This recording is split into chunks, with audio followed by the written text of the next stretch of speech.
My son banned me from his wedding, then had the nerve to mail me a bill for $180,000 to cover his over-the-top party and honeymoon in Hawaii.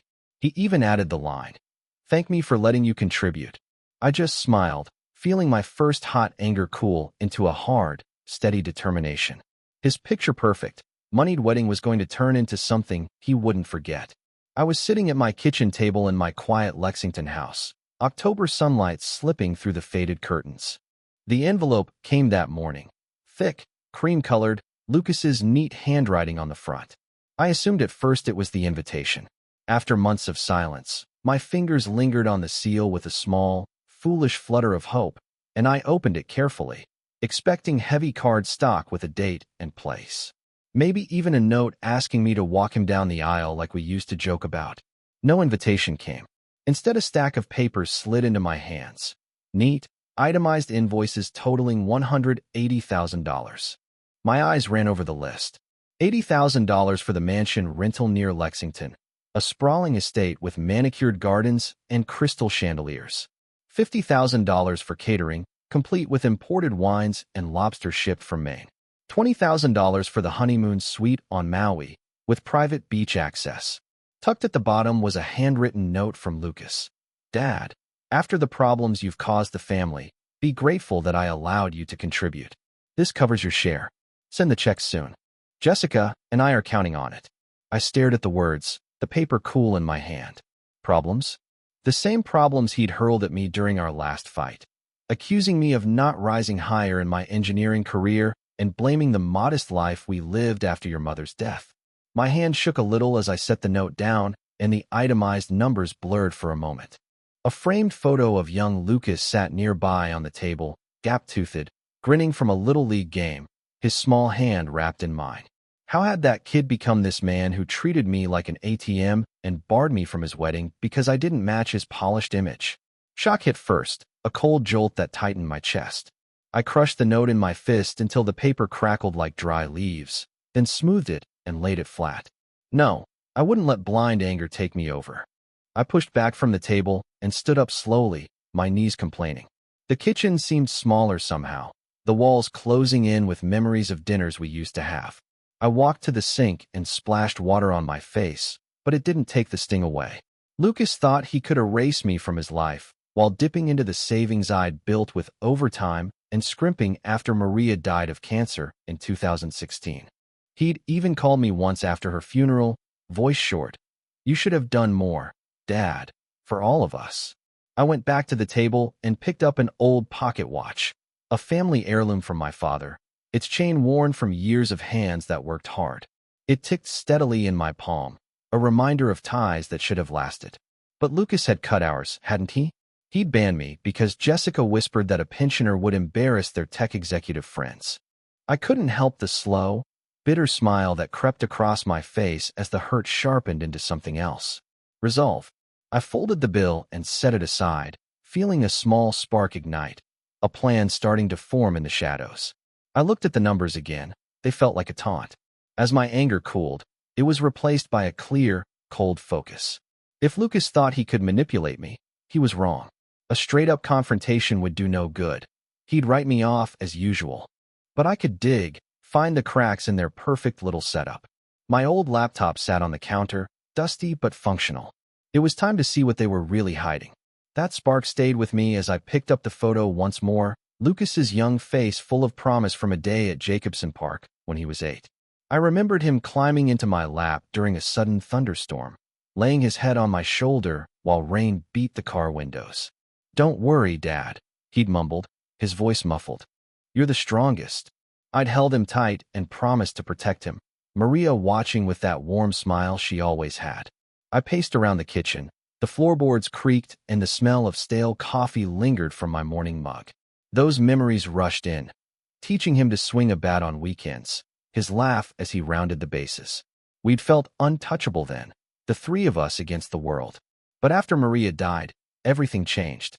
By then Lucas was 25 and already climbing the corporate tech ladder. He began to pull away.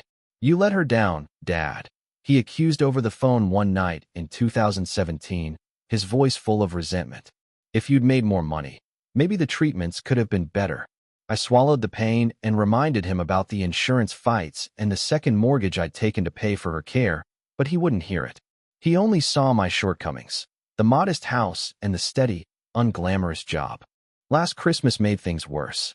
I drove to their sleek downtown Lexington apartment with arms full of homemade tamales Maria used to make. Jessica barely looked up from her phone and whispered something to Lucas that made him smirk. "Dad, we're going vegan now," he said, dismissive.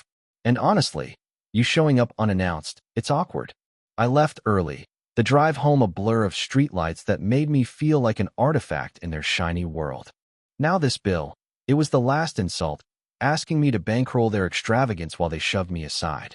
My fists clenched at my sides as I stopped at the window and watched leaves skitter across the yard, anger growing into a steady burn that edged out nostalgia. How dare he treat me like dead weight, then expect thanks for letting me pay? I refused to be the victim anymore. I raised him alone after Maria, gave up vacations and comforts so he and Jessica could have a start, and her designer bags and social posts only fed their entitlement. No, this betrayal called for consequences. I vowed, quietly and fiercely, to make their perfect day teach them a lesson they couldn't ignore. Rain began to tap against the window, echoing the storm brewing inside me, and I turned away, my resolve stiffening like forged steel. For a moment, doubt crept in. Was I too old to take on a fight like this? But I shoved that thought aside. This wasn't about age, it was about dignity. With that fire in mind, I reached for my laptop on the counter, the cool surface steadying me as I prepared to dig in. The machine hummed to life, its screen glowing blue against the cluttered kitchen table as the light outside dimmed. I slid back into my chair, the rain outside now a steady rhythm, and clicked the browser open with purpose. Lucas's accounts were locked down tight, but Jessica's weren't. She loved to flaunt every detail of their lifestyle. I scrolled through her posts, each one like a fresh jab to the ribs. "Can't wait for our dream wedding at the Ashford estate. #blessed, #trust luxury living." Then I saw it, the date, January 11th, 2024, just a few weeks away. Her photos flashed across the screen. The mansion's ballroom staged with test setups, chandeliers throwing light like shards of crystal. I poured myself a glass of cheap red wine I'd been saving and took a sip, the bitterness sharpening my focus. Action mattered now. No more sulking. I started jotting down notes on a yellow pad. Venue, Ashford Estate, $50,000 rental. Caterer, elite events, farm-to-table spread for 200 people. Photographer, some big-name professional, Clarabelle, tagged right in Jessica's comments with "gorgeous shots incoming" and a line of heart emojis. I argued with myself quietly. Should I confront Lucas head-on? No, he'd only dismiss me like always. Better to chip away at the foundation, hit him where he felt secure, make him taste the control he clung to. I opened tab after tab, tracking down the players. Scott Reynolds, their wedding planner, advertised seamless luxury events on his site. A quick LinkedIn check confirmed he was running the show. One of Lucas's old colleagues had even liked the post. Then came the honeymoon details from a travel agency's promo. Maui Resort, overwater bungalow, already covered by that $80,000 bill. My blood boiled hotter when I found a video of Jessica trying on her gown, Lucas smiling at her side. Her caption read, "Daddy's paying for the party." Indirectly winking face. Indirectly. That smug little word was like lighter fluid on the fire. I dug deeper, listing every vendor, florist, DJ, limo service, their entire indulgent circus. It was obvious this far exceeded Lucas's paycheck. Without me, it all fell apart. For a second, hesitation whispered again. Was I going too far, risking the last shred of family connection? But then I saw Lucas's note in my mind, that arrogant tone, and the doubt vanished. This wasn't revenge anymore. It was about self-respect, about showing him greed had consequences. I steadied my hands on the keyboard and found Scott Reynolds' number, the man orchestrating it all. I picked up my phone, thumb hovering over the dial, and pressed the call button. The line rang twice before a smooth, polished voice answered. "Scott Reynolds Events. This is Scott speaking. How can I make your day extraordinary?" I leaned against the counter, the receiver cool against my ear, taking a steadying breath. "Hello, Scott. This is Robert King. I'm Lucas Torres's father, the one expected to pay for his wedding." There was a pause, then his tone warmed instantly. Ah, Mr. Torres. Lucas said you'd be calling to finalize payment. We're thrilled you're part of such a special day. The Ashford estate is locked in, and Jessica's vision is truly spectacular. I let him ramble on about flower arches and string quartets, but my thoughts sharpened to a razor's edge. Actually, Scott, I cut in. I'd prefer to talk this over in person. Can we meet tomorrow? I've got some details to iron out. He agreed without hesitation, offering his downtown Lexington office at 9:50 a.m. When I hung up, the click echoed in the quiet room. I poured another glass of wine, swirling it as I pictured the look on Lucas's face when reality hit. No more hiding behind invoices and smug notes. The meeting with Scott was step one, and I needed to come prepared. I spent the rest of the evening going back over the bill, highlighting key numbers so I'd have facts at my fingertips. Before bed, I laid out a clean sweater and slacks. Not fancy, just sharp enough to show I meant business. Lying down, I felt the plan settle inside me like the foundation of a house, firm and unshakable. The next morning, I was up early, coffee poured into a thermos, keys in my pocket. Driving through the light traffic, autumn leaves spun across my windshield like confetti. At a red light, I froze briefly. Was this the point of no return? The light turned green. I pressed the gas. Scott's office stood in a glass and steel tower off Main Street, worlds apart from the brick-and-mortar engineering firm I'd worked in for decades. Inside, the lobby smelled faintly of expensive cologne, sterile and gleaming. Scott met me with a strong handshake, his suit tailored, tie perfectly knotted. "Mr. King, come on in. Coffee." He guided me to a plush chair across from his desk, which was stacked with fabric swatches and thick contracts. My eyes landed on a framed photo of a couple beaming under a gazebo. That happiness wouldn't be Lucas's, not if I had any say. Scott pulled a file from his desk. "So, the $180,000 covers everything. Venue, catering, even the honeymoon deposit." Lucas assured me it's all taken care of. I leaned forward, keeping my voice calm. "Did he? Tell me, Scott, did Lucas also mention that he banned me from the wedding? That I'm not even invited to this spectacle I'm supposedly paying for?" Scott's pen slipped from his fingers, his eyes wide. "Banned? No, he only said family contributions were arranged. This is awkward." "Awkward?" I shot back, sharp and clipped. "Try insulting." He sent me a bill with a note saying I should be grateful. Grateful? After I raised him alone. Scott shifted uneasily, rubbing his temple. I don't know what to say. The contracts are signed. Without the balance, though, we can't move forward. Deposits are non-refundable, but... Exactly, I cut him off. "Tell Lucas the wedding halts until he talks to me directly. No money from me. And if he pushes, remind him how fragile plans can be." Scott swallowed hard and nodded. "I'll call him today." This really shifted the ground under my feet. As I got up to leave, I caught him muttering under his breath, "That cocky kid." It lit a fire in me, the first spark of the storm I knew was coming. I stepped outside into the cold air, the door shutting behind me with a sharp click, and I could almost feel the tension ripple out like a stone skimming across still water. Standing there on the sidewalk, I felt a rush of strength, but deep down I knew I couldn't take this fight on alone. Scott was only the beginning. Lucas wasn't the type to back down without a battle, and if I was going to make it through, I needed people I could actually trust. That's when David's name popped into my head. His number was still saved in my phone, even though we hadn't spoken in years. He knew Lucas better than almost anyone, and now that he worked as a detective, I figured his skills could come in handy. I slid into my car, exhaled a long breath, and started flipping through my contacts.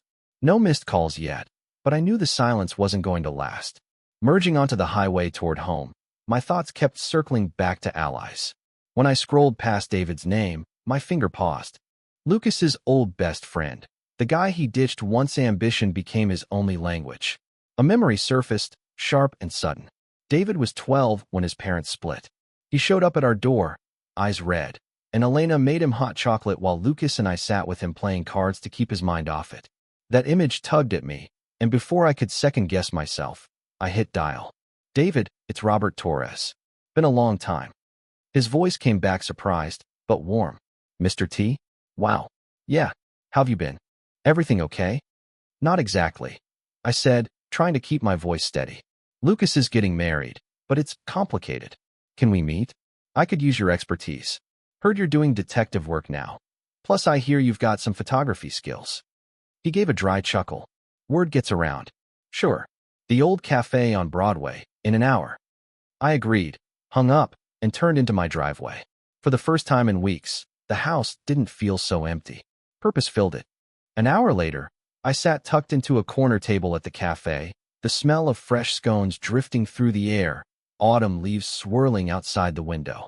David walked in taller than I remembered, with sharp, watchful eyes and a camera bag slung over his shoulder. We shook hands, his grip steady and firm. Mr. T, you look good. Sorry about Maria. She was like a mom to me, too. Thanks, David. And call me Robert. I slid a coffee across to him. Lucas banned me from his wedding, but had the nerve to send me a bill for 80 grand. I'm not paying. I'm fighting back. His face hardened. That sounds like him. He cut me off years ago after I refused to fake a reference for a job he wanted. Told me I was holding him back with my small-time gigs. I nodded slowly. Yeah, I've heard those stories.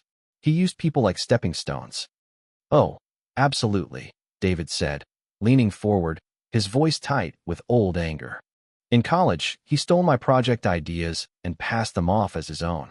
When I called him on it, he ghosted me. Jessica's no better. She's just about appearances. Over a couple refills, we laid out a plan. He'd shadow the wedding from outside, capturing photos and videos of anything worth using later, ready to leverage if it came to that. At one point, Ms. Patterson from the neighborhood spotted us from the counter, waving with her usual energy. We both laughed, remembering how Lucas and I once pranked her with fake snow in July.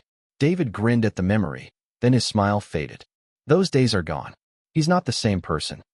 Neither am I said quietly. But this alliance? It's real. We shook hands again before parting, my mind buzzing like the steam curling off our coffee cups. What if we need more than just photos? I asked. Like recordings, logs? He gave me a thoughtful nod. Come by my place tonight, I suggested. Bring your gear. Let's get serious about this. David's eyes lit up. Deal, Robert. I'll be there at 8. That thought echoed in my head on the drive home, rain starting to tap against the roof. By evening, I texted him, couldn't wait. He showed up at my door with a toolkit in hand, the downpour making the porch light blur into a hazy glow. Ready to level up, he said, stepping inside, dripping and shaking off his coat. We moved into the living room, where I'd cleared space on the coffee table. Dim lamps threw long shadows across the old rugs. I handed him a steaming mug of coffee, the scent curling upward like a promise. Show me how to protect myself, I told him. Recordings, cameras, whatever it takes. David unpacked a lineup of gadgets, a recorder, hidden cams, even apps for logging calls. First, the legal side, he explained calmly. Kentucky's a one-party consent state for recordings. That means if you're part of the call, you can hit record. Simple as that. I tried out a practice run with one of his setups, testing the buttons while he walked me through tricks Lucas might try. Gaslighting, deflecting. Like when he blamed you for Maria's treatments not working, David said softly. I remember you sold your car to cover those bills. He never even acknowledged it. The words cut deep, pulling me back to the hospital. Maria's hand weakened mine. Lucas storming out after accusing me of not trying hard enough. My throat tightened as I spoke. She deserved better from all of us. You gave her everything you had, David said firmly. I owe you. After my folks split, you let me stay here, help me with school. Lucas laughed and called me weak. You didn't. We lifted our mugs in a quiet toast, not to revenge, but to justice. He showed me how to angle the cameras. Point this one at the door. You'll catch faces clean every time. I tested the feed on my phone. Crisp, steady. For the first time in a long time, I felt power coursing back into me. But even as the devices hummed, another thought crept in. What if Lucas called tonight? Could he already sense the shift? Lucas didn't call that night, but I knew silence like his was just a temporary pause. The next day was pure tension. I checked my phone constantly, tested the cameras again, even took a walk around the block just to burn off the nerves. Every passing car made me flinch, half expecting it to be him. By evening, I was on edge when my phone finally buzzed. His name flashed across the screen. The recorder I'd set up hummed softly beside me, its green light steady. I was halfway through making tea, the kettle starting to whistle, steam curling into the room. Lucas's name lit up the screen. I let it ring, the vibration making the phone dance across the wood table.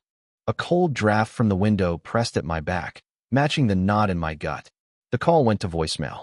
Seconds later, the phone buzzed again. This time it was Jessica.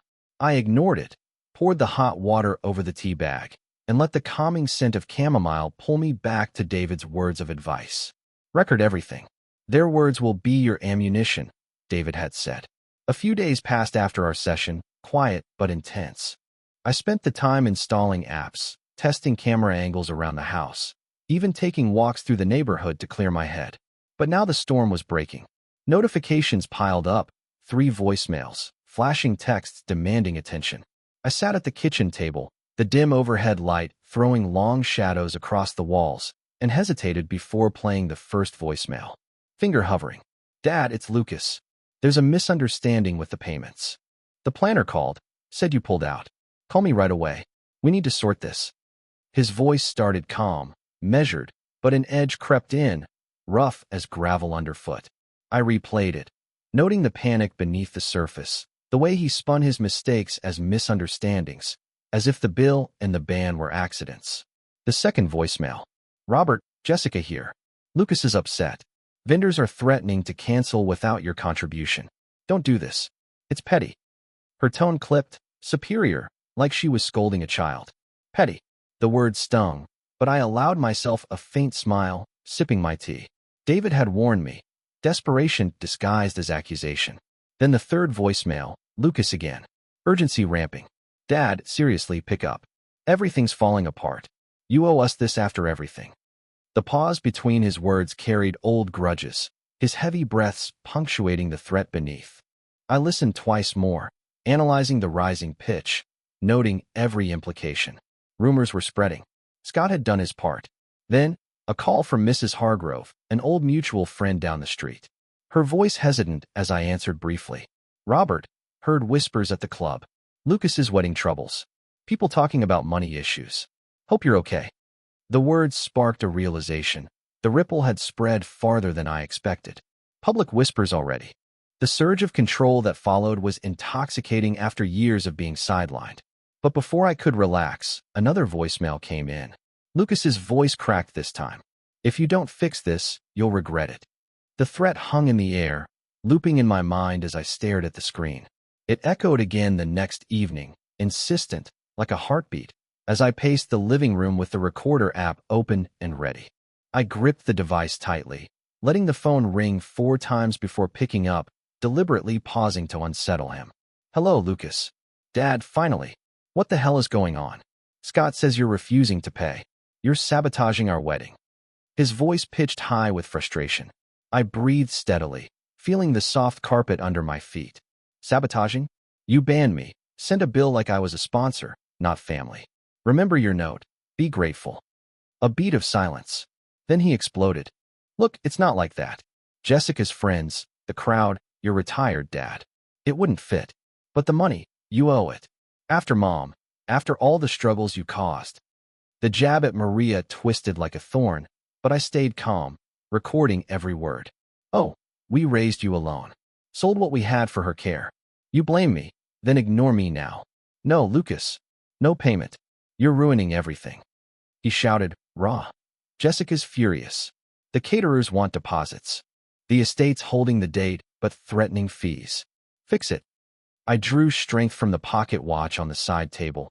It's ticking a reminder of endurance and dignity. Fix what you broke. Talk to me like a son, not a banker. Then Jessica's voice cut in, speakerphone. Robert, this is ridiculous. We're building a life. Your pettiness could cancel it all. Think of the embarrassment.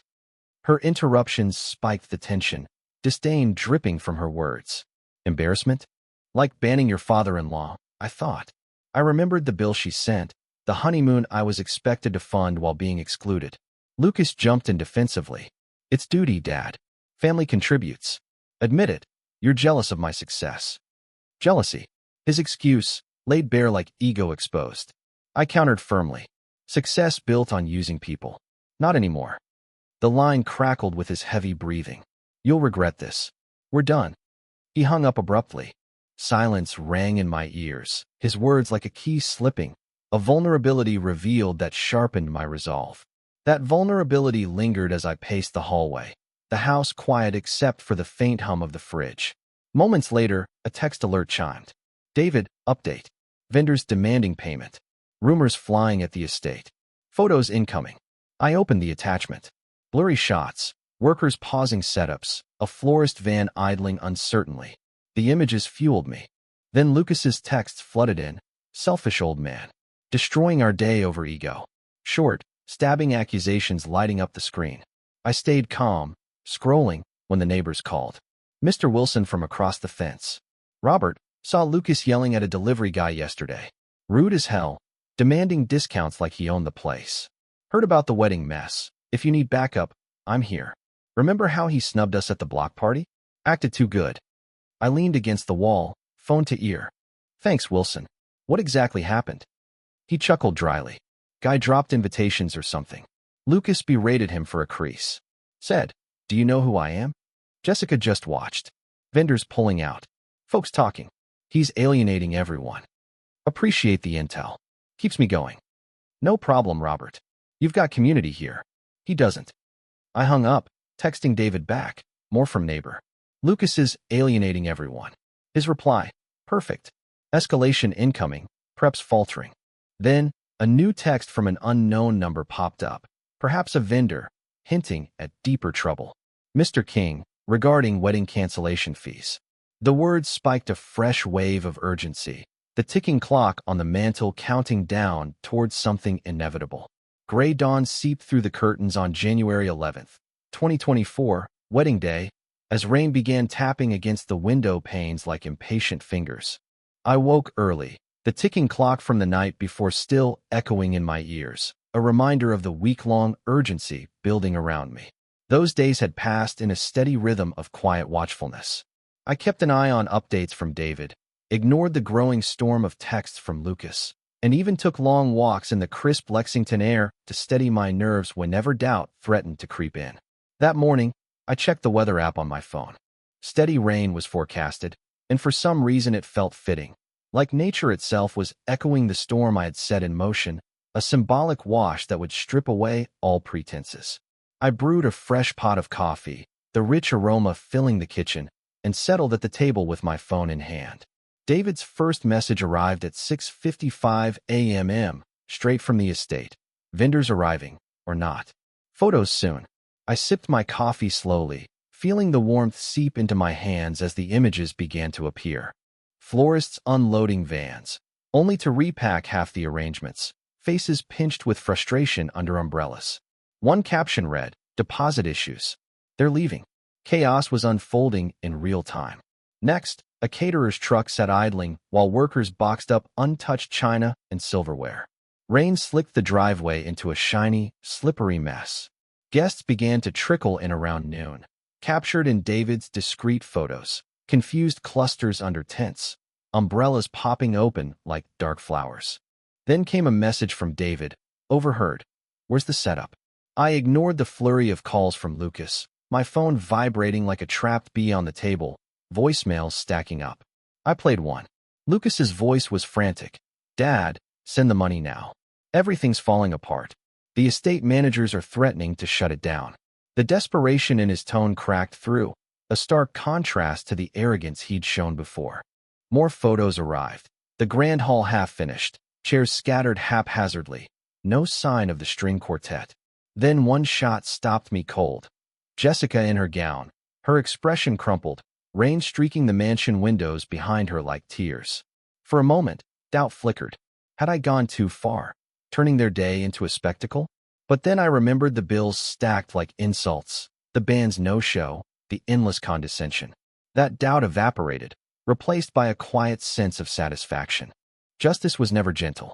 By afternoon, David reported, guests milling, some leaving, rumors spreading, family feud over funds.